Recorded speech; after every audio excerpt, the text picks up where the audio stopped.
Greatest Cards of All Time podcast number 49. Bill Kennedy, number 102 in the 1952 Topps set. This is a redback of the Southpaw Bill Lefty Kennedy. Billy boy.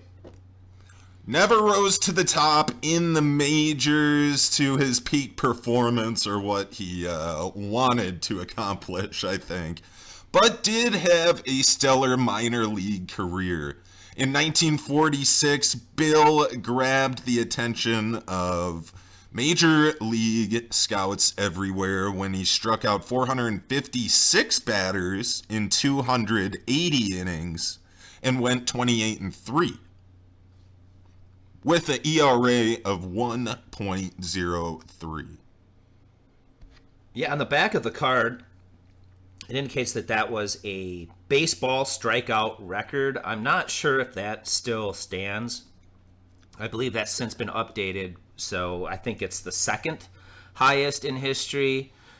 Maybe that needs to be double checked there, but this is also from the distance of 60 feet and 6 inches, because 60 feet, 6 inches, right, yeah. When it was closer, apparently somebody else did actually even have more strikeouts, but again, that was a little easier for the pitcher. So at that distance, this is either number 1 or number 2. I thought that was a very cool stat. That was a 1946 Class D with Rocky Mount Rocks. Yeah.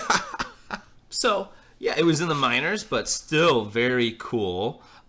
He actually made his major league debut just a couple years after that, 1948. So I think he was in the majors from 48 to 53.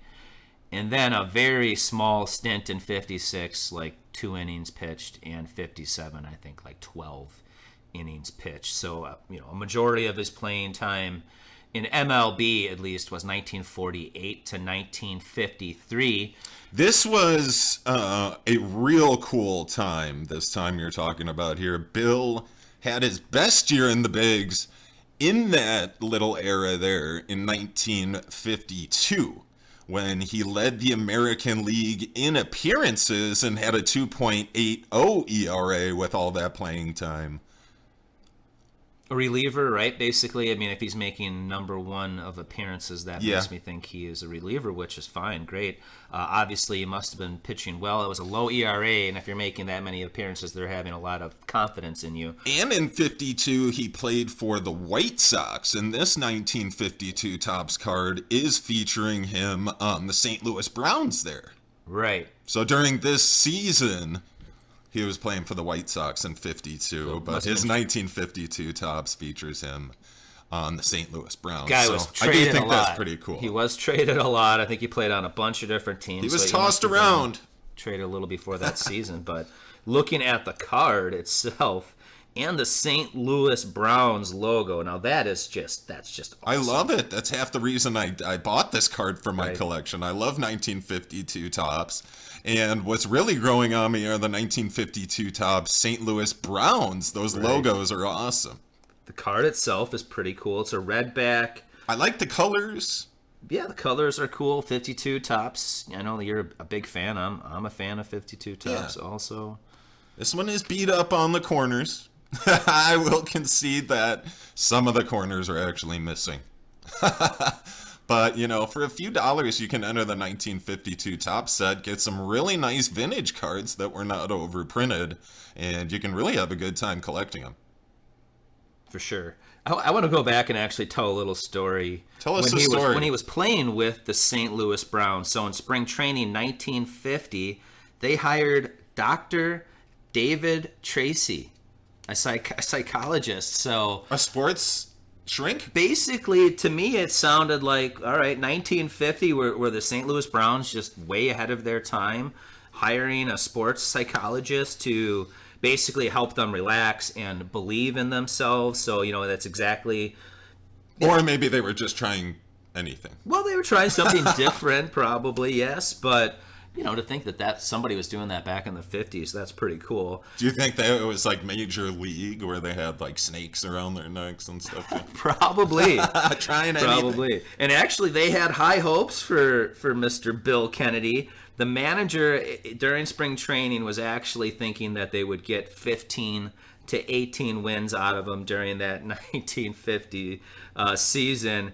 And guess how many he got in 1950? How many did he get? 0. Oh. 0. He did not win any in 1950 with the Browns. I believe he pitched in 2 innings in relief, and he was sent down and played the rest of his season in AAA. So, Bill, can you come in here and talk real quick? Got a minute, Bill? Yeah. Those 2 innings, not enough. We're not impressed. Back down to minors. So I think he bounced around in different major league teams. Went down to minor leagues quite often. As far as his numbers in the MLB, not super impressive. His WAR 2.8, wins 15, losses 28, and a career ERA of 4.73.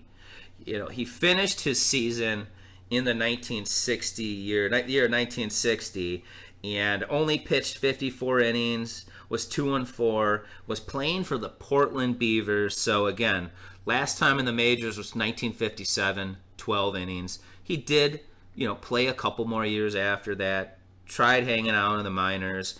Didn't really go all that well. I mean, like I said, just a few innings. Not the best record. What I thought was interesting, and I don't know where I found this, but basically during the same time he was working and also playing in the minors, he was dispensing hangover ingredients. What? Yeah, dispensing cheeseburgers? Hangover ingredients in a downtown lacorium. What the hell is a lacorium? I don't even know what a lacorium is. Like a distillery. They're producing liquor. Okay, a distillery. So not a bar, I guess. It's like it's a distillery or what have you. But anyways, dispensing hangover ingredients. And actually, after his baseball career was over, he was a bartender for several years in downtown Seattle.